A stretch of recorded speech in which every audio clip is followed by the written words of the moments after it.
One of the things that you told me that you did is you created wallets for your whole family and kids as well. Um, Yeah. So the way I see it is like, to me, and this is just my understanding, this is how I've absorbed things. Currencies are the banking system, right? mhm. And it's just me as a head of a family, right? We've got big families, and those of our families we come together with, we have a head inside that group as well, right? Mhm. So me personally being into family and looking out for family, it's like, okay, well, let me be the head bank for the family, right? Yeah. So I have a master wallet, right? And I say, okay, this is a master wallet, and what this master wallet does is it regulates money, right? It'll move money left, right, and so for family that needs money, you're able to run your own banking system by creating wallets for them and having them inside your wallet, and then distributing monies, right, Yeah. that they might need, right? So let's say you say it's early now, right? I Yeah. don't know if we talked about this, but right now we're in early times. I mean, it goes way far earlier than where we are today. I believe it's 2012, 2013, maybe 2011 when Bitcoin was created, maybe. But here we are in 2021. We're still early, right? Yeah. Very much so. So you you look at the fact that you have a coin market cap of I think we're up to 2.3 today. Let's say 2.3 trillion, right? Okay. So we're at a 2.3 trillion market cap. But if you look at the total worth of assets and a dollar value in the United States alone, it's like $176 trillion worth of assets in the United States, right? Majority coming out of the what? Out of the public, right? Yeah. Private, excuse me, the private citizens, and then having a small fraction actually coming out of the government, right? Yeah. They don't, excuse me, not the government, small business and corporations. They have a small amount of that. I think it's like 16 trillion and then 18 trillion. Like 18 trillion might be corporations value, and then 16 trillion might be like personal, small business, their total value of assets. But then when you look at the citizens are holding like 170 some trillion dollars worth of assets, right? Okay. Unbelievable.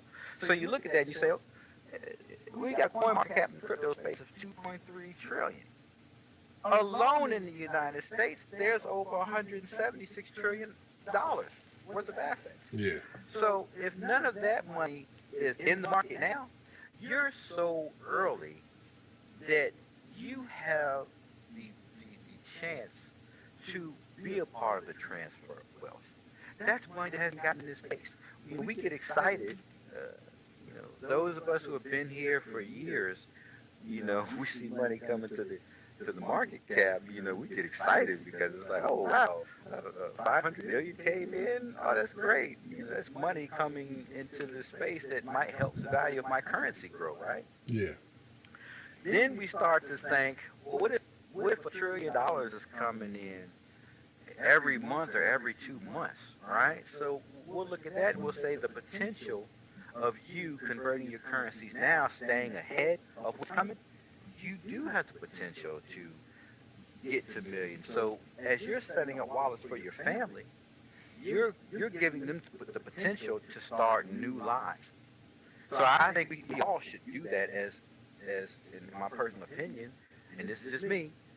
We can start new lives by basically paying attention to what's going on, being aware, and being proactive in that environment. And just my personal feelings on Right. it, Right. not financial advice.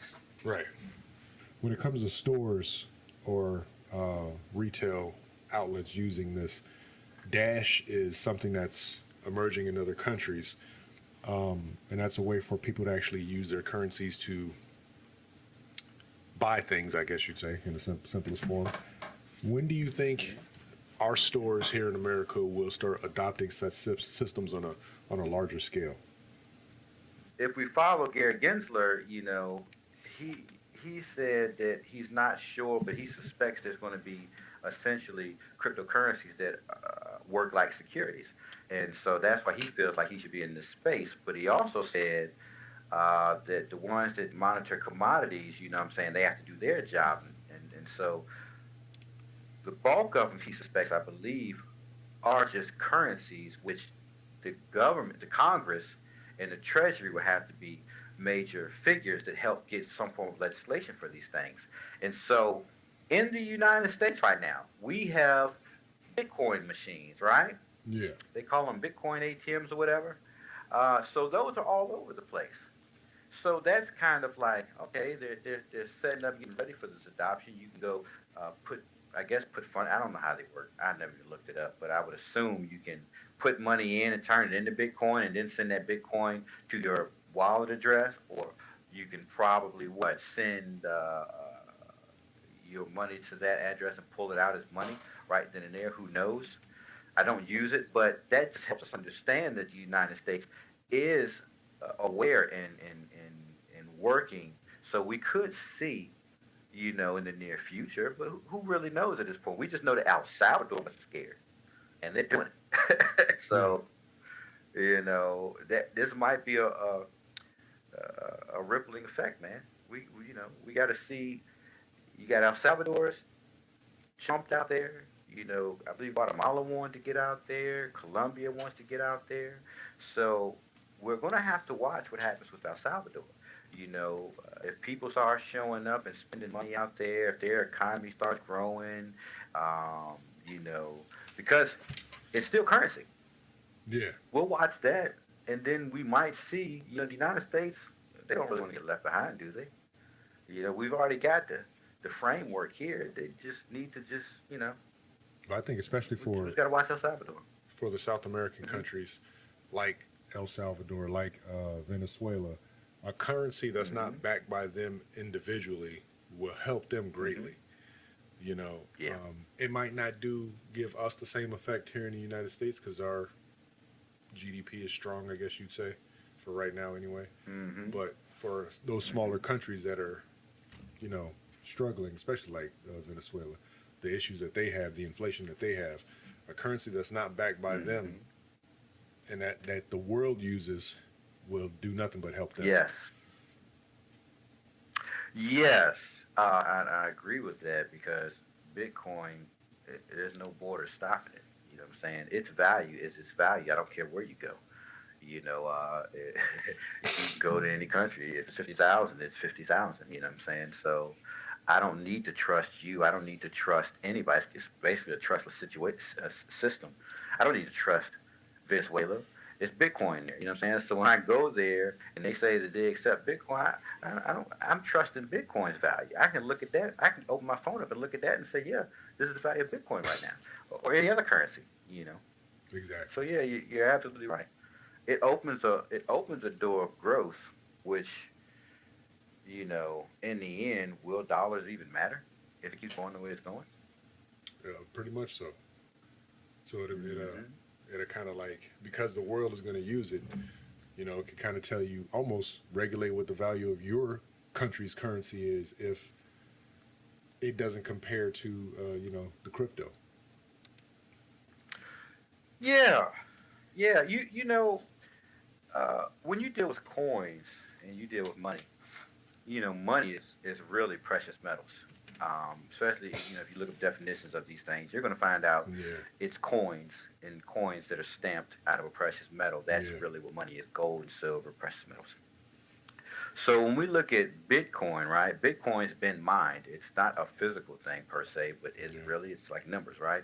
Verification of whatever these codes are to however that stuff works. I don't even understand how they're actually mining the details of it. But at the same token, it has this value because of its rarity in a sense, which therefore makes it precious, right? Yeah. So then we're looking at this being money no different than gold and silver, right? Yeah. So, I mean, we are in a great place if we just let this thing unfold, but everybody else needs to be aware. Like, it's not a game.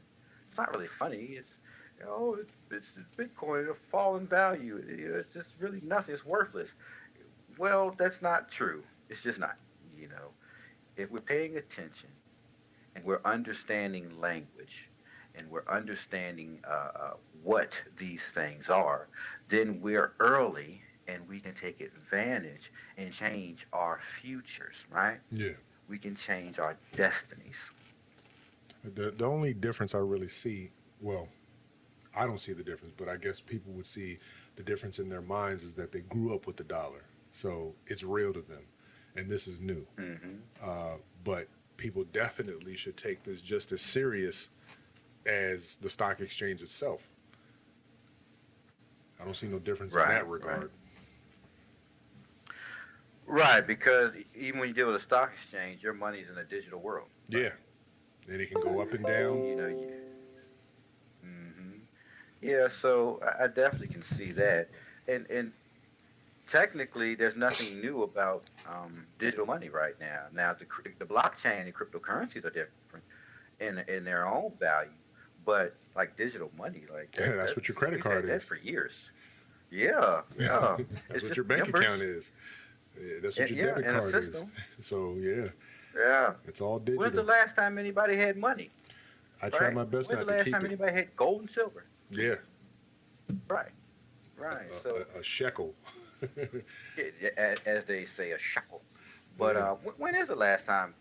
Like when's the last time somebody had gold and silver? Like who really holds gold and silver? yeah, That's the money. and barters with it. That's the it. money. It has a value, but nobody does it that way anymore. Yeah. So Yeah. Yeah. Dollars are nothing but promissory notes, IOUs, right? So the digital stuff has been going on for a long time. It's just changing as far as you can't cheat it. That's what all these cryptocurrencies are essentially doing as they're evolving. They're making it so that money can't be cheated, yeah, and that changes everything. and that to me that's one of the best parts of it is the decentralization of it, meaning everybody can see everybody's hand. Hmm. So, and that's where I also get the Hmm. regulation, even when it comes to the U.S., because we can see their hand too. They can't hide it. Hmm. Right. Right. Now there are some these assets that try to do privacy. I don't know how long that's going to fly, but again, we're waiting on legislation to kind of figure the odds and ends of that stuff out. But yeah, once everybody's got to show their hand, you can't cheat the system. Exactly.